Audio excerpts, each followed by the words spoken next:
Keluarga Besar Civitas Akademika Institut Agama Islam Negeri Ambon menggelar kegiatan halal bihalal dalam rangka merayakan Idul Fitri 1446 Hijriah 2025 Masehi. Acara yang berlangsung di Gedung Auditorium IAIN Ambon pada Senin, 14 April tahun 2025 ini menjadi momentum penting untuk mempererat tali silaturahmi antar pimpinan, pegawai dan dosen di lingkup kampus IAIN Ambon. Acara diawali dengan sambutan Rektor IAIN Ambon, Dr. Abidin Wakano, kemudian hikmah halal bihalal yang disampaikan oleh Direktur Pasca Sarjana, Profesor Dr. Hasbollah Toisuta, kemudian diakhiri dengan salam-salaman. Rektor mengajak seluruh sivitas IAIN Ambon, baik para dosen, pegawai maupun mahasiswa, agar mempererat tali silaturahmi sebagai simbol kemanusiaan. Kita berpuasa ini bagi saya ada dua hal.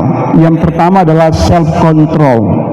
Kita akan melakukan kontrol terhadap hawa nafsu kita, nafsu al-ammarah kita, nafsu syaitania kita, yang menjebak kita, sehingga itu bukan saja merusak diri kita dan bisa merusak pertemanan kita, bahkan lingkungan di sekitar kita.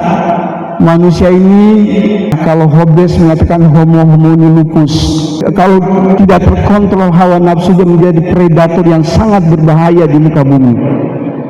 Katong ini luar biasa, dan ini tolong katong perhatikan dengan secara saksama. Katong membangun kebersamaan ini penuh dengan cinta kasih. Salah satunya adalah self control. Kalau orang tidak bisa mengontrol diri sendiri, katanya di mana-mana perkelahian karena orang tidak bisa mengontrol diri sendiri. Orang bakal antar kampung, antar tetangga, antar kelompok dan lain-lain sebagainya. Kata manusia ini luar biasa. Bahkan kalau marah, dan ini salah satu problem, dan mohon diperhatikan dengan sama-sama Bapak Ibu semua selaku dosen. Mari juga ketong mengajar dengan memberi keteladanan yang terbaik untuk ketong punya mahasiswa. Perubahan yang terbaik itu adalah ibu bapak menjadi role model.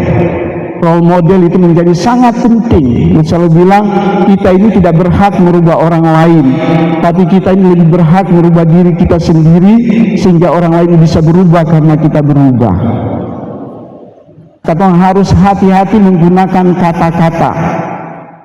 Walaupun bercanda, tolong menggunakan kata-kata yang harus dipikirkan sebagai intelektual. Hati-hati, karena yang disebut dengan kekerasan seksual itu bukan saja kekerasan dalam bentuk tindakan, tapi juga kekerasan seksual itu bisa juga dalam bentuk kata-kata.